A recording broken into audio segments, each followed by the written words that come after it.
Welcome વિદ્યાર્થી મિત્રો, જ્યોમેટ્રિકલ optics four JEE નીટના session 11માં તમારું હાર્દિક સ્વાગત કરું છું. આપણે પાતળા લેન્સ એના વિશે આપણે ભણીશું.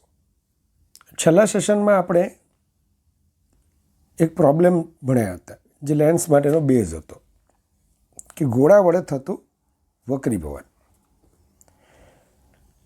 હવે આ ગોળો એક જાડો લેન્સ તરીકે પણ એનો તમે કહી શકો કે જેમાં બે વક્રીભવનકારક સપાટી વચ્ચેનું જે અંતર છે, બે વક્રીભવનકારક સપાટી વચ્ચેનું જે અંતર છે, આ અંતર એ વસ્તુ અંતર, પ્રતિબિંબ અંતર અને વક્રતા ત્રિજ્યાની સરખામણીમાં અવગણ્ય નથી. તવા લેન્સને તમે જાડો લેન્સ પણ કહી શકો. પણ એકચ્યુઅલી લેન્સ એટલે શું? તો બે વક્રીભવનકારક સપાટી વડે ઘેરાતા પારદર્શક માધ્યમને લેન્સ કહે છે. બે વક્રીભવનકારક સપાટી વડે ઘેરાતા પારદર્શક માધ્યમને આપણે લેન્સ કહીશું. લેન્સના કેટલાક પ્રકારો, તો આને આપણે કહીશું દ્વિબહિર્ગોળ લેન્સ. સિમ્પલ બહિર્ગોળ લેન્સ બોલો તો એ ચાલે. ચાલો, ત્યારબાદ આ બંને વક્રતા ત્રિજ્યાઓ જે સપાટીઓની સરખી હોય તેઓ આ ઇક્વિકોન્વેક્સ લેન્સ છે. ચાલો, આમાં એક સપાટી સમતલ છે, એક બહિર્ગોળ છે, તો આને બોલીશું પ્લેનો કોન્વેક્સ લેન્સ, સમતલ બહિર્ગોળ લેન્સ. ચાલો, આમાં એક સપાટી બહિર્ગોળ છે અને એક સપાટી અંદર તરફ છે, અંતર્ગોળ જેવી, તો આને બોલીશું કોન્કેવો કોન્વેક્સ લેન્સ. જાણીને 10મું ધોરણ યાદ આવશે. દ્વિઅંતર્ગોળ લેન્સ, બાયકોન્કેવ લેન્સ. આ ઇક્વી કોન્કેવ લેન્સ, બંને વક્રતા ત્રિજ્યાઓ સરખી છે. સમતલ અંતર્ગોળ લેન્સ અને એક સપાટી બહિર્ગોળ, અંતર્ગોળ, તો કોન્વેક્સો કોન્કેવ લેન્સ. બેમાં ફરક છે. આ કોન્કેવો કોન્વેક્સ લેન્સ છે કારણ કે અંતમાં બહિર્ગોળ લેન્સ તરીકે વર્તશે, જેને કોન્વેક્સો કોન્કેવ લેન્સ તરીકે ઓળખીશું. ચાલો, તો આગળ જતાં તમને ખ્યાલ આવશે કે કયો લેન્સ કઈ રીતે વર્તે તે આપણે વિવિધ દાખલાઓ દ્વારા જોઈશું. ચલો, જે રીતે અરીસા માટે કેટલાક ટર્મ્સ હતા, પદો હતા, તે રીતે લેન્સ માટે પણ છે કે બે વક્રીભવનકારક સપાટીઓના જે કેન્દ્રો છે C1 C2, એના વક્રતા કેન્દ્રોને જોડતી રેખાને મુખ્ય અક્ષ કહે છે. એકચ્યુઅલી વક્રતા કેન્દ્રો કે બે વક્રીભવનકારક સપાટીઓના કેન્દ્રોને જોડતી કાલ્પનિક રેખા, જેને આપણે મુખ્ય અક્ષ કહીશું. Number 2, optical centre. તો આ અરીસાની વર્તુળાકાર ધારના વ્યાસ, આનો તમે જુઓ, અહીંથી જુઓ તો આ લેન્સ એની વર્તુળાકાર ધાર ના કેન્દ્રને આપણે શું બોલીશું? એનું ઓપ્ટિકલ કેન્દ્ર. બીજું, બહિર્ગોળ લેન્સના કિસ્સામાં જે ધાર છે કેવી દેખાય છે? તો આની જેમ અણીદાર વર્તુળ, મતલબ કે અહીંયા અણીદાર ધાર નથી આવતી, પણ આ જે અંતર્ગોળ લેન્સ છે એની જે ધાર છે એના મધ્યબિંદુથી જે વર્તુળ બને છે એનું કેન્દ્ર, એને આપણે ઓપ્ટિકલ સેન્ટર કહીશું. પાતળા લેન્સ માટે તમે વસ્તુને કોઈ એક સપાટીથી એનું અંતર માપો કે બીજી સપાટીથી અંતર માપો, લગભગ સરખું, કારણ કે જાડાઈ અવગણીય છે. આથી આપણે બધા જ અંતરો જેમ અરીસામાં ધ્રુવથી માપતા પાતળા લેન્સના કિસ્સામાં ઓપ્ટિકલ કેન્દ્રથી માપીશું. બીજું, ઓપ્ટિકલ કેન્દ્રમાંથી જે પણ કિરણ પસાર થશે એની લેટરલ શિફ્ટને આપણે અવગણી નાખીશું. આ એક લંબઘન માધ્યમ જેવું દેખાશે, તો અહીંયા મળતી લેટરલ શિફ્ટ અવગણ્ય હશે. આથી આવા કિરણને વિચલન વગર પસાર થતું આપણે ગણીશું. તમે શું લખ્યું છે? લેન્સના કેન્દ્રને લેન્સનું ઓપ્ટિકલ કેન્દ્ર કહે છે. પાતળા લેન્સ માટે ઓપ્ટિકલ કેન્દ્ર પીમાંથી પસાર થતા કિરણ માટે લેટરલ શિફ્ટ અવગણ્ય હોવાથી તે વિચલન વગર પસાર થાય છે. ચલો, મુખ્ય કેન્દ્ર અને કેન્દ્ર લંબાઈ. તો લેન્સની મુખ્ય અક્ષને સમાંતર આવતા કિરણો લેન્સ પરથી વક્રીભવન પામીને જે બિંદુએ કેન્દ્રિત થાય અથવા જે બિંદુએથી અપકેન્દ્રિત થતા હોવાનો આભાસ થાય તેને લેન્સનું મુખ્ય કેન્દ્ર કહે છે. તો ધ્યાન આપજો, સમાંતર કિરણો જે બિંદુએ કેન્દ્રિત થાય,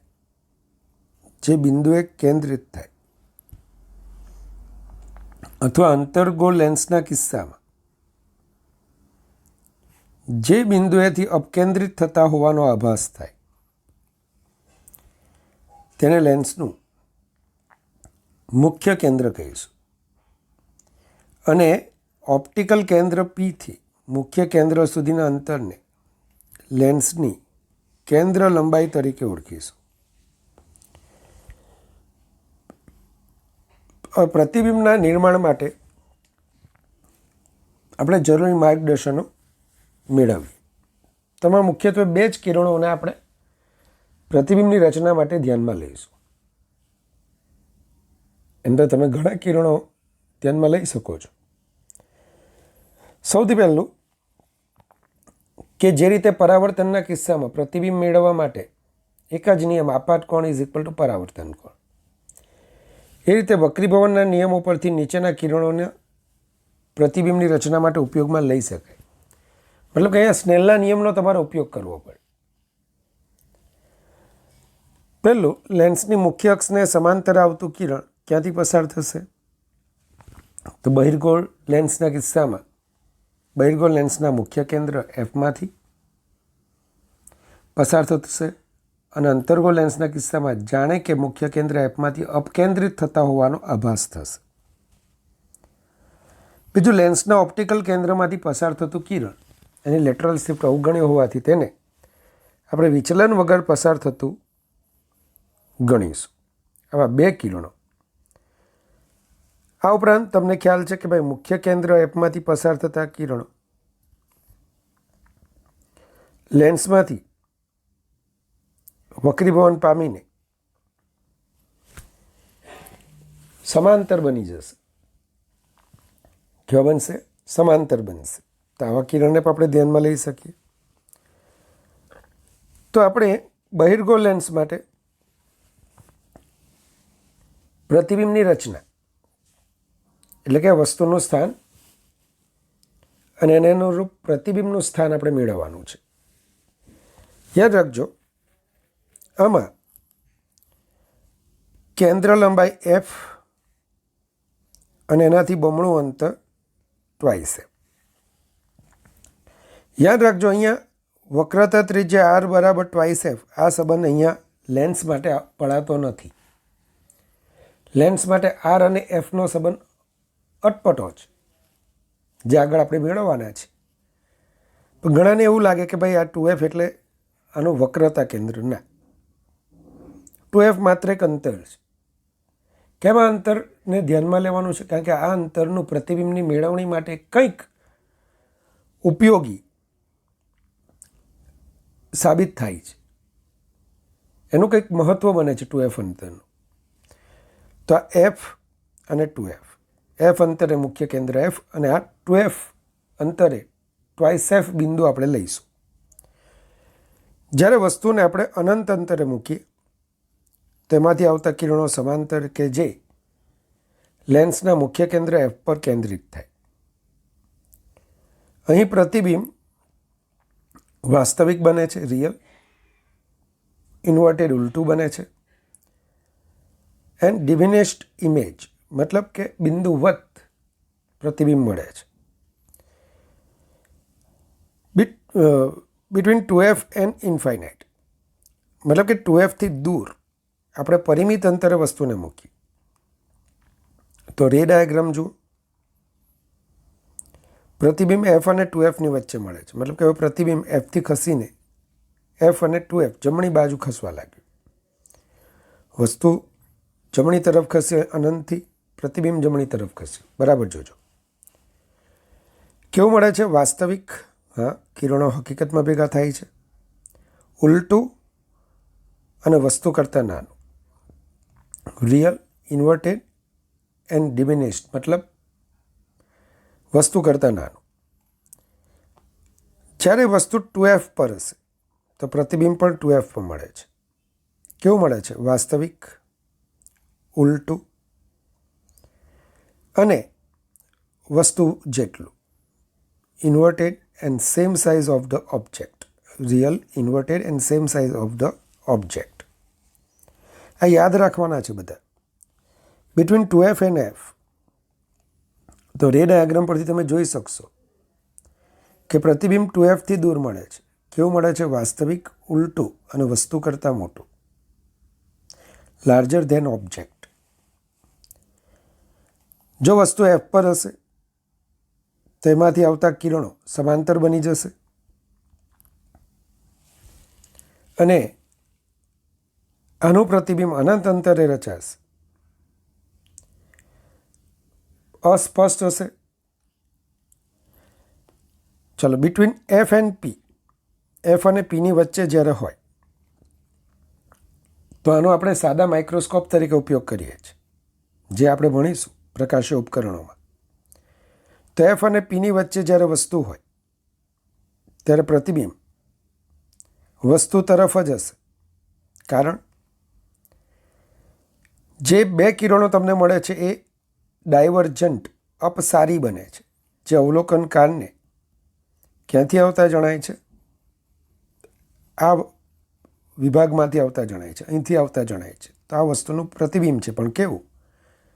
આભાસી, ચત્તુ અને વસ્તુ કરતાં મોટું.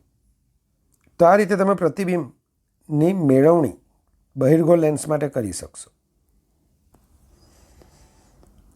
વિદ્યાર્થી મિત્રો, આ જ રીતે આપણે અંતર્ગોળ લેન્સ વડે પ્રતિબિંબની રચના મેળવીએ. તો જે રીતે બહિર્ગોળ અરીસામાં બે જ કિસ્સાઓ આવતા હતા, અંતર્ગોળ લેન્સ માટે પણ પ્રતિબિંબની રચના માટે બે જ કિસ્સાઓ છે. પહેલાં વસ્તુ અનંત અંતરે હશે, તેમાંથી આવતા કિરણો આપેલ અંતર્ગોળ લેન્સ વડે અપસારી બનશે અને એનું પ્રતિબિંબ મુખ્ય કેન્દ્ર એફ પર રચાશે. ક્યાં રચાશે? તો કે ફોકસ, મુખ્ય કેન્દ્ર પર.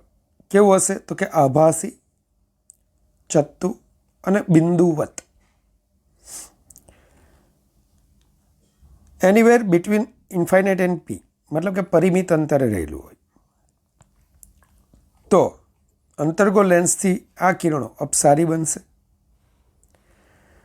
જે આગળ ભેગા નથી થવાના. પાછળ લંબાવીશું તો વસ્તુનું પ્રતિબિંબ એફ અને પીની વચ્ચે મળશે. કેવું હશે? આભાસી, ચત્તુ અને વસ્તુ કરતાં નાનું. તો આમ બહિર્ગોળ અરીસો અને અંતર્ગોળ લેન્સ હંમેશા વસ્તુનું આભાસી અને ચત્તુ પ્રતિબિંબ તથા વસ્તુ કરતાં નાનું પ્રતિબિંબ આપે છે જ્યારે વસ્તુ સાચી હોય. ધ્યાન રાખજો. પાતળા લેન્સનું સમીકરણ. તો આપણે સમીકરણ મેળવવાના નથી, આપણે યાદ કરીએ કે આપણો એક લેન્સ છે. આ લેન્સ માટે N1 વક્રી ભવનાંક લેન્સની આજુબાજુના મધ્યમનો વક્રી ભવનાંક તરીકે છે અને N2 એ લેન્સનો વક્રી ભવનાંક છે. પાતળો લેન્સ કે જેનાથી ઓપ્ટિકલ કેન્દ્રથી યુ અંતરે વસ્તુ અને v અંતરે પ્રતિબિંબ મળે છે. અહીં બરાબર ધ્યાન રાખજો, બે સપાટીઓથી વક્રીભવનને સેપરેટ જ્યારે આપણે ગણીએ ત્યારે પહેલી સપાટીથી વક્રીભવન થતાં પ્રતિબિંબ I' બિંદુ પાસે મળે છે, એટલે કે P થી V' અંતરે મળે છે, કે જે બીજી સપાટી માટે આભાસી વસ્તુ બને છે. સેમ જે લાસ્ટ સેશનમાં આપણે પ્રોબ્લેમ કરેલા એ જ રીતે. અને બીજી સપાટી માટે જ્યારે વક્રીભવનની ઘટનાનું સૂત્ર વાપરતા અંતિમ પ્રતિબિંબ આપણને I પાસે મળે, કે જેનું P થી અંતર V છે.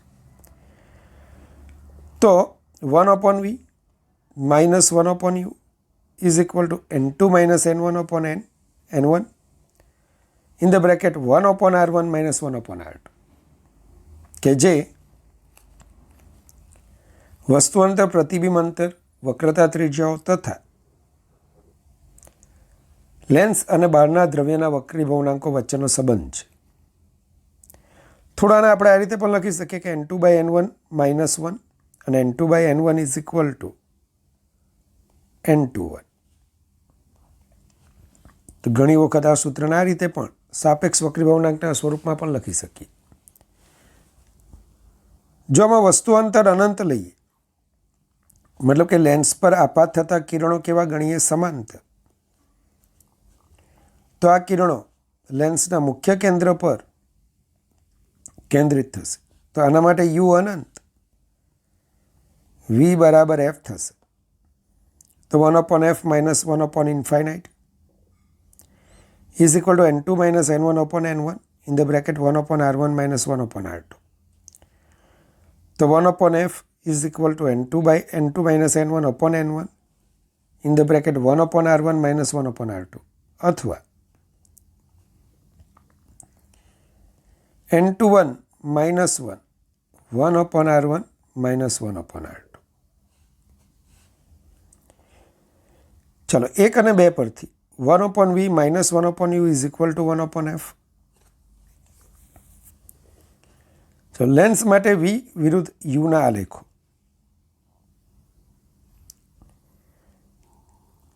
તો યાદ રાખો 1/v - 1/u is equal to 1/f પરથી જો બહિર્ગોળ લેન્સના કિસ્સામાં વસ્તુ અંતર બધા આપણે ઋણ લઈશું. તો વસ્તુ અંતર જ્યારે ઋણ હશે, મતલબ કે રિયલ ઓબ્જેક્ટ હશે, તો જે આપણે અંતરો લીધા માઇનસ અનંતથી f સુધીના, તો એમાં આપણને કયા પ્રતિબિંબ મળતા હતા? વાસ્તવિક પ્રતિબિંબ મળતા હતા. કઈ બાજુ મળતા હતા? જમણી બાજુ. તો આટલા માટે પ્રતિબિંબ અંતરો આપણને ધન મળતા હતા. ચેક કરજો. પણ જ્યારે વસ્તુ f અને p ની વચ્ચે હતી, એટલે કે વસ્તુ અંતરો ઋણ હતા, તો પ્રતિબિંબ વસ્તુ તરફ જ મળતું હતું, આભાસી અને ચત્તું મળતું હતું. તો એને અનુરૂપ તમે રિયલ ઓબ્જેક્ટ માટે જ્યારે ગ્રાફ દોરો છો, કોનો? u વિરુદ્ધ v નો ગ્રાફ, તો ધ્યાન આપજો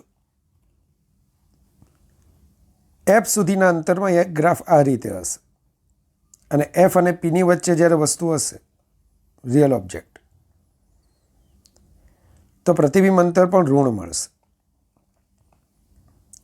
પણ જ્યારે આભાસી વસ્તુ હશે, મતલબ કે બહિર્ગોળ લેન્સ પર આપાત થતા કિરણો આવા હશે કે જે કિસ્સામાં આ આપણી આભાસી વસ્તુ તરીકે વર્તશે. તો ધ્યાન રાખજો, બહિર્ગોળ લેન્સ આનું પણ કિરણોને કેન્દ્રિત કરશે, એટલે પ્રતિબિંબ હંમેશા, આભાસી વસ્તુનું પ્રતિબિંબ હંમેશા સાચું જ અને ઉલટું જ તમને મળશે. તો તમે ચેક કરો, બધા પ્રતિબિંબ અંતરો ધન જ છે, જમણી બાજુ જ મળે છે. સંજ્ઞા પદ્ધતિ પીની જમણી બાજુ મળે છે. આ બધા આપાત કિરણની દિશામાંના અંતરોને ધન ગણીશું. તો વસ્તુ આભાસી હશે તો વસ્તુ અંતર પણ ધન, સાથે સાથે પ્રતિબિંબ અંતર પણ ધન મળશે. તો વર્ચ્યુઅલ ઓબ્જેક્ટ એનો ગ્રાફ તૂટક રેખાથી અહીંયા બતાવેલો છે. સેમ અંતર્ગોળ લેન્સ, તો અંતર્ગોળ લેન્સમાં આપણે હમણાં જ જોયું કે ભાઈ વસ્તુઓ માઇનસ અનંતથી એટલે કે અનંત અંતરેથી ગમે ત્યાં હોય પ્રતિબિંબ વસ્તુ તરફ જ મળે છે. કેવું મળે છે? આભાસી ચત્તુ અને વસ્તુ કરતાં નાનું. તો તમે જો બધા પ્રતિબિંબ અંતરો આપણને ઋણ જ મળે છે. પણ ધારો કે વસ્તુ આભાસી હોય,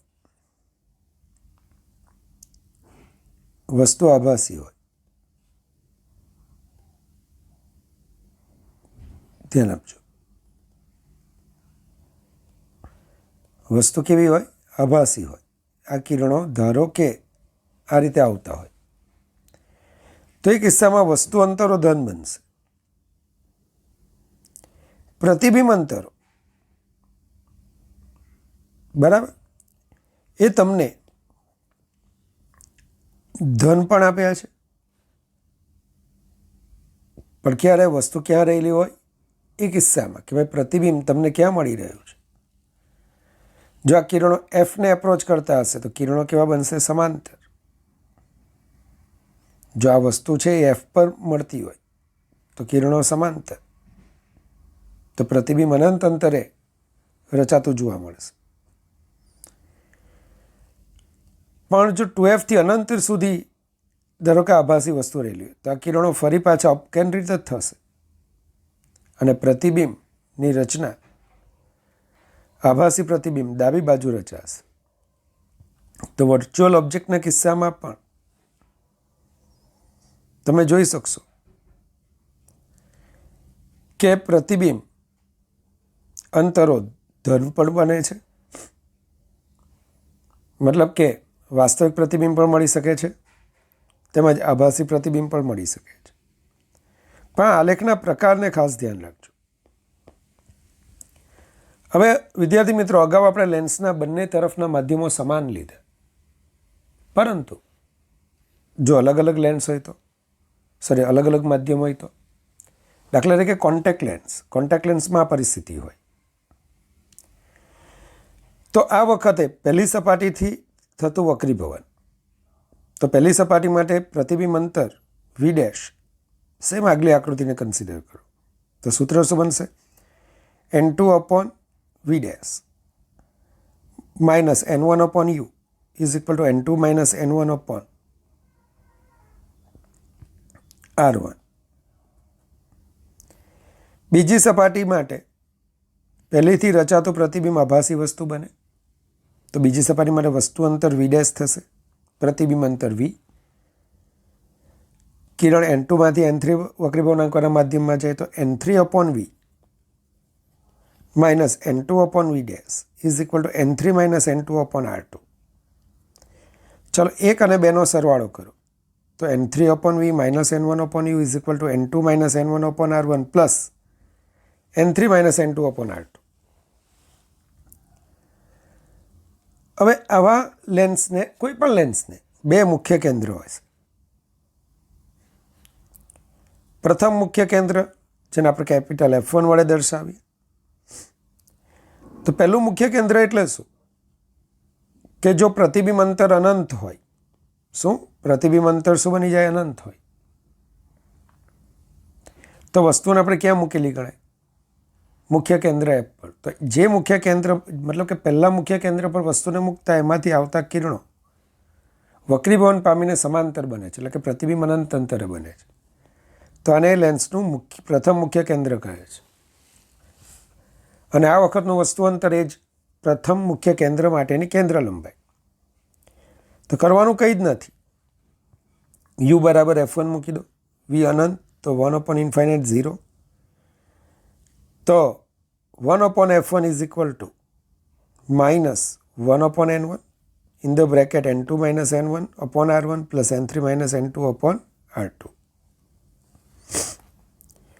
અહીં F1 ને આપણે લેન્સની પ્રથમ કેન્દ્ર લંબાઈ કહીશું. બીજું મુખ્ય કેન્દ્ર કે જેમાં આપાત કિરણો સમાંતર હોય એટલે કે U અનંત હોય, -∞ પર લખી શકો. તો પ્રતિબિંબ અંતર મતલબ કે કિરણો જ્યાં કેન્દ્રિત થાય તેને બીજું મુખ્ય કેન્દ્ર કહીશું. મતલબ કે આપણો આ લેન્સ એનું આ પહેલું મુખ્ય કેન્દ્ર, આ બીજું મુખ્ય કેન્દ્ર. ધ્યાન આપજો. તો યુ અનંત, તો 1/ઇન્ફાઇનાઇટ શું થશે? જુઓ અહીંયા 0. n3/f2 is equal two n2 minus n1/r1 plus n3 minus n2/r2. n3 જમણી બાજુ લઈ જાઓ તો 1/f2 is equal two 1/n3 n2 minus n1/r1 plus n3 minus n2/r2. બરાબર જોજો. 5 અને 4નો ગુણોત્તર લઉં છું તો f1/f2 is equal to minus n1/n2 n3. અને જો લેન્સની બંને તરફના માધ્યમો સરખા હોય એટલે કે જો n1 બરાબર n3 થાય ને તો f1 બરાબર માઇનસ f2 થાય. મતલબ કે જ્યારે લેન્સની બંને તરફના માધ્યમો સરખા તો બંને મુખ્ય કેન્દ્રોનું ઓપ્ટિકલ કેન્દ્રથી અંતર સરખું થશે. લેન્સ માટે ન્યૂટનનું સૂત્ર જે આપણે અરીસા માટે મેં મેળવેલું હતું અહીં આપણે ડાયરેક્ટ લખી શકીએ કે વસ્તુનું અંતર અને પ્રતિબિંબનું અંતર એમના મુખ્ય કેન્દ્રોથી આપ્યું હોય. પ્રથમ મુખ્ય કેન્દ્રથી વસ્તુનું અંતર x1 હોય તો x1ને કહીશું એક્સ્ટ્રા ફોકલ વસ્તુ અંતર, એક્સ્ટ્રા ફોકલ વસ્તુ અંતર. અને પ્રતિબિંબનું બીજા મુખ્ય કેન્દ્રથી અંતર x2 હોય તો x2ને બોલીશું એક્સ્ટ્રા ફોકલ પ્રતિબિંબ અંતર. તો લેન્સના પ્રથમ અને દ્વિતીય મુખ્ય કેન્દ્રોથી વસ્તુ અને પ્રતિબિંબના અંતરો અનુક્રમે x1 અને x2 હોય તો x1 x2 is equal two f1 into f2. અને જો f1 બરાબર f2 બરાબર f હોય તો x1 into x2 is equal two f². ચાલો મુખ્ય કેન્દ્ર વિશે આપણે કંઈક વધારે જોઈએ તો આ દ્વિબહિર્ગો લેન્સ છે, સમાન વક્રતા ત્રિજ્યાઓ ધરાવે છે. તો બહિર્ગો લેન્સ માટે આ જે પહેલી સપાટી છે એટલે કે પહેલું વક્રતા કેન્દ્ર આપાત કિરણની દિશામાં આપણે લઈશું. તો એના માટે આપણે R1ને ધન ગણીશું. પહેલાં માટે R1 ધન છે, માફ કરજો. તો R1 પોઝિટિવ, R2 નેગેટિવ. તો R1 is equal to plus R અને R2 is equal to minus R લેતા 1/f is equal to n minus 1 1/r minus 1/માઇનસ R. તો 1/f is equal to n minus 1 2/r. તો f is equal to r/2n minus 1.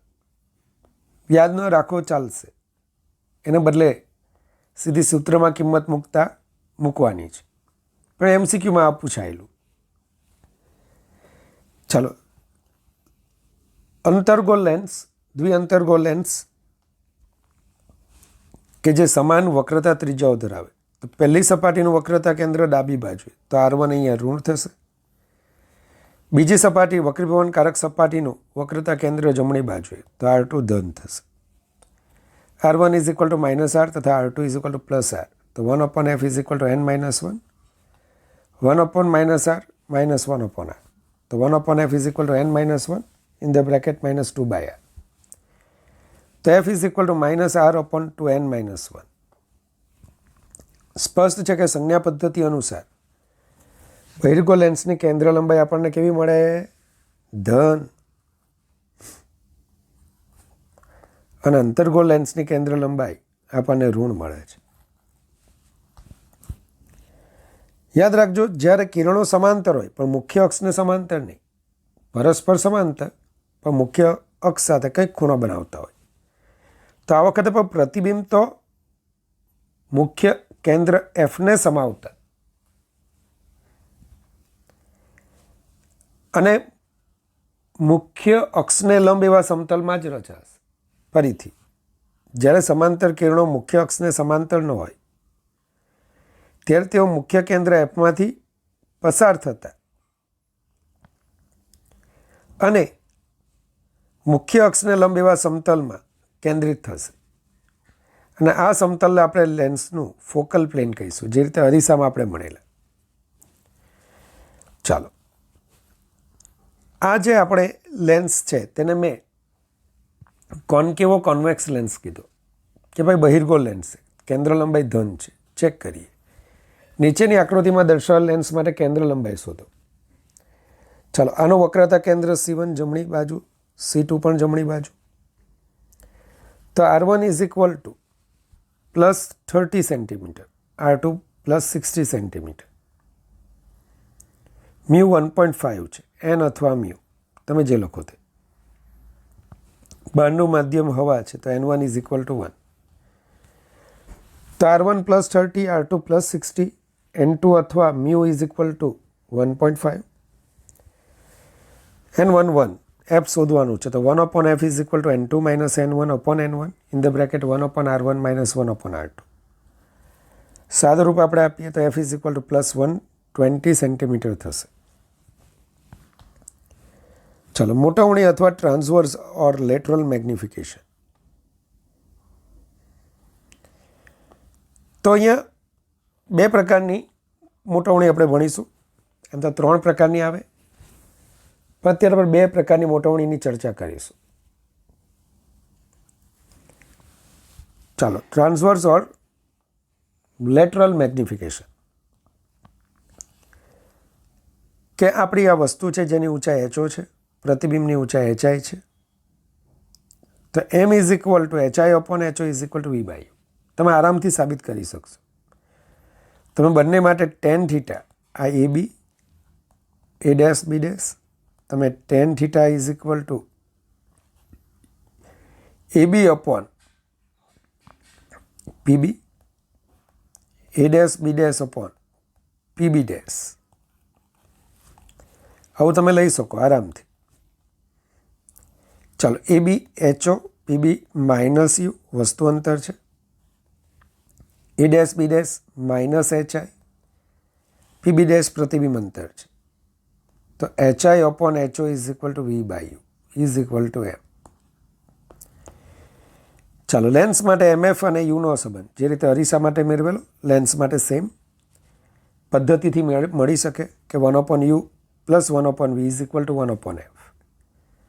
1 upon Vને કરતા બનાવો, સાદું રૂપ આપો, V by U is equal to F upon F plus U. અરીસા માટે F upon F minus U આવતા હતા, તો V બાય U એટલે M છે, તો M is equal to F upon F plus U. ચાલો, MF અને Vનો સંબંધ. તો લેન્સ માટે 1 upon V minus 1 upon U is equal to 1 upon F પરથી 1 upon U is equal to 1 upon V minus 1 upon F. તો 1 upon U is equal to F minus V upon VF. માટે V by U is equal to F minus V upon F. તો M is equal to F minus V upon F થશે. વિદ્યાર્થી મિત્રો, બીજું છે લોન્જિટ્યુડિનલ magnification. જ્યારે વસ્તુને લેન્સની સામે લેન્સની મુખ્ય અક્ષને સમાંતર આપણે રાખેલી હોય ત્યારે મળતી અક્ષીય મોટવણી અથવા સંગત મોટવણી, એમ લોન્જિટ્યુડિનલ ઇઝ ઇક્વલ ટુ પ્રતિબિંબની લંબાઈ છેદમાં વસ્તુની લંબાઈ. હવે જ્યારે વસ્તુ સૂક્ષ્મ હોય, નાની લંબાઈની વસ્તુ રાખેલી હોય, તો પ્રતિબિંબની લંબાઈ ધારો કે dv મળતી હોય, તો ml is equal to dv by du થશે. કરવાનું કંઈ નથી, 1 upon V minus 1 upon U is equal to 1 upon F પરથી આપણે આનું યુની સાપેક્ષે વિકલન કરીએ, તો d by du of V inverse minus d by du of U inverse is equal to 0, કારણ કે F અચળ છે. ચાલો, માઇનસ 1 ઘાત આગળ V રેસ ટુ માઇનસ 2, પણ અહીંયા V જ હોવું જોઈએ, તેથી અહીંયા dv બાય du, યુનું વિકલન યુની સાપેક્ષે જ છે, તો માઇનસ 1 ઘાત આગળ U રેસ ટુ માઇનસ 2, તો 1 upon V square is into dv by du is equal to 1 upon U square. તો dv by du is equal to V square minus U square. માટે ml ઇઝ ઇક્વલ ટુ તમને મળશે M square, કારણ કે V by U is equal two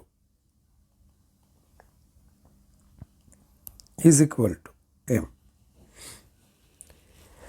ચાલો, તો આ રીતે તમે મેગ્નિફિકેશન ગણી શકશો. તો વિદ્યાર્થી મિત્રો, નેક્સ્ટ સેશનમાં લેન્સની પૂર્ણાહુતિ છે. તેમ છતાં કેટલાક દાખલાઓ એ લેન્સ માટેના જે ઉપયોગી દાખલાઓ છે એના પછીના સેશનમાં પણ આવી શકશે. ચાલો, તો ભગવાન પાસે તમારા માટે શુદ્ધ અંતઃકરણથી અનંત આશીર્વાદની માંગણી કરું છું. ભગવાન સદાય તમને હસતા રાખે અને તમારી કારકિર્દી એને ઉજ્જવળ બનાવે. Goodbye, take care and God bless you infinitely, all my students.